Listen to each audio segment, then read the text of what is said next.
6 મહિનાના બાળકો માટે શાકાહારી વાનગીઓ પરના સ્પોકન ટ્યુટોરિયલમાં સ્વાગત છે.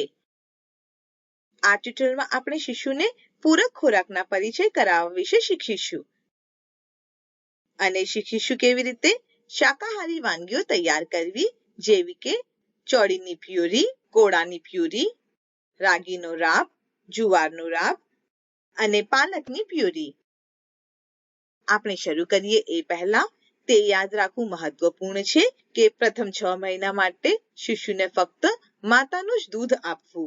6 મહિના પૂર્ણ થયા પછી બાળકને માતાનું દૂધ પૂરતું નથી. તેથી ધવડાવવાની સાથે બાળકને ઘરે રાંધેલા ખોરાક પણ આપવો જરૂરી છે. તે પૂરક ખોરાક તરીકે ઓળખાય છે. બાળકને પૂરક ખોરાક આપતી વખતે એક સમયે એક ખોરાક શરૂ કરો. તેનાથી બાળકને કોઈ પણ ખોરાકની એલર્જી છે કે નહીં તે જાણવામાં મદદ થશે. એકવાર બાળક આરામથી ખાતું થઈ જાય પછી અલગ અલગ વસ્તુઓ મળાવીને બનાવેલ ખાવાનું આપવાનું શરૂ કરો. શરૂઆતમાં દિવસમાં 2 વખત એક મોટી ચમચી સાથે પ્રારંભ કરો. ધીમે ધીમે દિવસોમાં 2 વખત 4 મોટી ચમચી સુધી વધારવું. આ સિવાય બાળકના ખોરાકની તૈયારી કરતી વખતે હંમેશા સ્થાનિક, પ્રાદેશિક અને મોસમ અનુસાર મળતા ખાદ્ય વસ્તુઓનો ઉપયોગ કરવો. અને બાળકના ખોરાકમાં મીઠું અને મધ ઉમેરવું નહીં, જ્યાં સુધી બાળક 1 વર્ષનું ન થાય. ખાંડ અને ગોળ ઉમેરવું નહીં, જ્યાં સુધી બાળક 2 વર્ષનું ન થાય. 6 મહિના પૂરા થયા પછી બાળકને પૂરક ખોરાકમાંથી 200 કિલોકેલરી ઉર્જાની આવશ્યકતા હોય છે. ફક્ત સારી રીતે રાંધવામાં આવેલ અને ખોરાકને પ્યુરી થયેલ સ્વરૂપમાં ખાવા આપવું જોઈએ. ચાલો પ્રારંભ કરીએ. પરંતુ તે પહેલા ધ્યાનમાં રાખો કે નીચેની વાનગીઓ બનાવવા માટે આપણે માતાનું દૂધ, નારિયેળનું દૂધ અથવા ઉકાળીને ઠંડુ કરેલ પાણીનો ઉપયોગ કરી શકીએ છીએ. પ્રથમ વાનગી છે ચોળાની પ્યુરી. તે બનાવવા માટે આપણને જરૂર પડશે 1 મોટી ચમચી ફણગાવેલા ચોળા. તે બનાવવા માટે તેને લગભગ 9 થી 12 કલાક માટે પલાળો. પછી એક ચાળણીમાં નાખીને પાણીથી સારી રીતે ધોઈ લો. જ્યારે પાણી પૂર્ણપણે નીકળી જાય ત્યારે તેને સાફ સુતરાઉ કપડામાં બાંધી લો. તેને ફણગા ફૂટવા સુધી મૂકી રાખો. આ પ્રક્રિયાને અંકુરણ કહેવાય છે. આ કઠોળને સ્ટીલના વાસણમાં કાઢો અને તેને 1-2 કલાક પલાળી રાખો. ત્યારબાદ આંગળીઓ વચ્ચે હળવેથી મસળીને તેના છોતરા કાઢો. બાહ્ય છાલને અલગ કરીને સ્ટીલના વાસણમાં આ કઠોળને કાઢો. કઠોળ જ્યાં સુધી ન ડૂબે ત્યાં સુધી પાણી ઉમેરો. આ સ્ટીલના વાસણને પ્રેશર કુકરમાં રાખો. 4 થી 5 સીટી વાગતા સુધી તેને રાંધો. તેને આંચથી હટાવો અને થોડો સમય ઠંડુ થવા દો. હવે બચી ગયેલા બાહ્ય છાલને હળવા હાથેથી અલગ કરો અને મિક્સર અથવા પીસવાના પથ્થરનો ઉપયોગ કરીને બાફેલા કઠોળની પ્યુરી બનાવો. તેમાં સહેજ ઉકળેલું પાણી અથવા બાકી બચેલ પ્રેશર કુકરનું પાણી ઉમેરો અને ચોળાની પ્યુરી તૈયાર છે.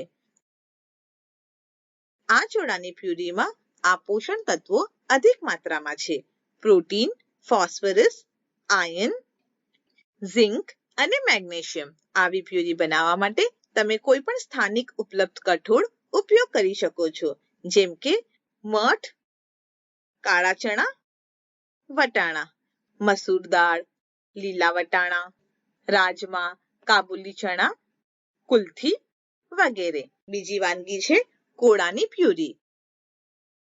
આપણને જોઈએ છે 250 ગ્રામ પીળું કોળું અને તૈયારી માટે સાફ કરીને ધોયેલું કોળું લો. બીજ કાઢી લો. તેના નાના નાના કટકા કરો. ત્યારબાદ તેને વાફ વાસણમાં લગભગ 15 મિનિટ માટે બાફી લો. તેને આંચથી હટાવો અને ઠંડુ પડવા દો. હવે મિક્સર અથવા પીસવાનો પથ્થર ઉપયોગ કરીને આ બાફેલા કોળાની પ્યુરી બનાવો. કોળાની પ્યુરી તૈયાર છે. કોળાની પ્યુરી એ આપેલનો સ્ત્રોત છે: vitamin A, folate, choline, potassium અને સલ્ફર. કોળું જો ઉપલબ્ધ ન હોય તો બીજી શાકભાજી પણ વાપરી શકાય છે. તે છે લીલું કોળું, સફેદ કોળું વગેરે. હવે આપણે ત્રીજી વાનગી જોશું, જે છે રાગીની રાબ. તે માટે આપણને જરૂરી છે 1 મોટી ચમચી રાગી પાવડર. કૃપા કરી નોંધ લો, રાગી પાવડર એ રાગી લોટ કરતા જુદો છે. આ વાનગી માટે આપણને જરૂરી છે રાગી પાવડર. તેથી આપણે પહેલા જોઈશું રાગી પાવડર કેવી રીતે બનાવવામાં આવે છે. તે બનાવવા માટે પહેલા રાગીને લગભગ 9 થી 12 કલાક માટે પલાળો. પછી એક ચાળણીમાં નાખીને પાણીથી સારી રીતે ધોઈ લો. જ્યારે પાણી પૂર્ણપણે નીકળી જાય ત્યારે તેને સાફ સુતરાઉ કપડામાં બાંધી લો. તેને ફણગા ફૂટવા સુધી મૂકી રાખો. આ પ્રક્રિયાને અંકુરણ કહેવાય છે. તેના પછી તેને સૂર્યપ્રકાશમાં 1-2 દિવસ સુધી સુકાવો. ત્યારબાદ ધીમી આંચ પર લગભગ 10 થી 12 મિનિટ સુધી શેકો. યાદ રાખો, શેકતી વખતે સતત હલાવતા રહેવું જરૂરી છે. આ સમગ્ર પ્રક્રિયા વડે ખોરાકમાંથી ફાઇટિક એસિડ ઘટશે. હવે મિક્સર કે પીસવાના પથ્થરનો ઉપયોગ કરીને તેનો પાવડર બનાવી લો. આપણે આ પાવડરને 1 અઠવાડિયા માટે હવાચુસ્ત ડબ્બામાં બંધ કરીને સૂકી અને ઠંડી જગ્યાએ સંગ્રહિત કરી શકીએ છીએ. આગળ રાગીનો રાબ બનાવવા માટે 1 મોટી ચમચી આ રાગીનો પાવડર લો. ઉકાળીને ઠંડુ પાડેલું પાણી અથવા અગાઉ જણાવ્યા મુજબ અન્ય વસ્તુઓ ઉમેરો. તેને સારી રીતે મળાવો જેથી કે ગાંઠો ન પડે. આ મિશ્રણને ધીમી આંચ પર 7 થી 10 મિનિટ માટે રાંધો. રાંધતી વખતે જરૂરી હોય તો સહેજ પાણી ઉમેરો. આનાથી રાબનું ઘટ્ટપણ ઓછું થશે. પરંતુ એક બાબતનું ધ્યાન રાખો કે રાબ ખૂબ જ પાતળું કે પાણીદાર ન બને. રાગીની રાબ હવે તૈયાર છે. રાગીની રાબ વિવિધ પોષક તત્વો આપે છે, જેમ કે પ્રોટીન, કેલ્શિયમ, આયર્ન, પોટેશિયમ અને સલ્ફર. ચોથી વાનગી છે જુવારની રાબ. આ માટે આપણને જોઈશે 2 મોટી ચમચી જુવારનો પાવડર અને પાવડર બનાવવા માટે જુવારને પાણીમાં 7 થી 8 કલાક માટે પલાળો. ત્યારબાદ ચાળણીમાં રાખીને પાણીથી ધોઈ કાઢો. પાણી પૂર્ણપણે નીકળ્યા બાદ હવે તેને સાફ સુતરાઉ કપડામાં બાંધીને ફણગા ફૂટવા સુધી રાખી મૂકો. આ ફણગા ફૂટેલ જુવારને સૂર્યપ્રકાશમાં 1 થી 2 દિવસ સુધી સુકાવો. તેને ધીમી આંચ પર 10 થી 12 મિનિટ માટે શેકો. ત્યારબાદ તેને દળીને તેનો પાવડર બનાવો. આપણે આ પાવડરને હવાચુસ્ત ડબ્બામાં ભરીને સૂકી ઠંડી જગ્યાએ 1 અઠવાડિયા માટે સંગ્રહી શકીએ છીએ. આ જુવાર પાવડરને 2 મોટી ચમચી ભરીને વાટકામાં લો. 4 થી 5 નાની ચમચી ઉકાળીને ઠંડુ પાડેલ પાણી અને અગાઉ ઉલ્લેખિત અન્ય સામગ્રીઓમાં ઉમેરો અને સારી રીતે ભેળવો જેથી કે તેમાં ગાંઠો ન થાય. હવે આ મિશ્રણને 4 થી 6 મિનિટ માટે ધીમી આંચ પર રાંધો અને જુવારની રાબ તૈયાર છે.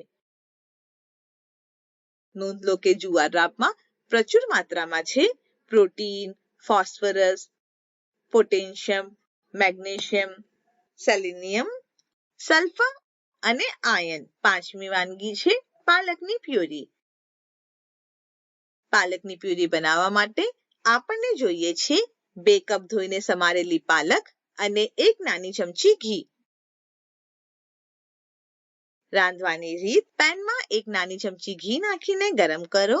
ધોઈને સમારેલ પાલક તેમાં ઉમેરો. તેને 5-7 મિનિટ માટે ધીમી આંચ પર પકાવો. હવે આ પકવેલ પત્તાઓને એક પ્લેટમાં કાઢી લો અને તેને પીસવાના પથ્થર અથવા મિક્સરમાં વાટીને પ્યુરી બનાવો. હવે આપણી પાલકની પ્યુરી તૈયાર છે. પાલકના પત્તા આપેલનો સ્ત્રોત છે vitamin A, folate, vitamin C, iron, magnesium અને કેલ્શિયમ.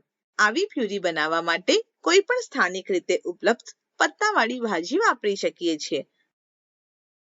ઉદાહરણ તરીકે લાલ ચોળીના પત્તા, સરગવાના પત્તા, મૂળાના પત્તા, મેથીના પત્તા અને સરસવના પત્તા. અહીં 6 મહિનાના બાળક માટે શાકાહારી વાનગીઓ પરના આ ટ્યુટોરિયલનો અંત થાય છે. આ અનુવાદ અને ડબિંગ માટે ભંડોળ જાહેર હિતમાં પિરામલ ફાઉન્ડેશન દ્વારા સિતારા IIT બોમ્બે મારફતે આપવામાં આવ્યું છે.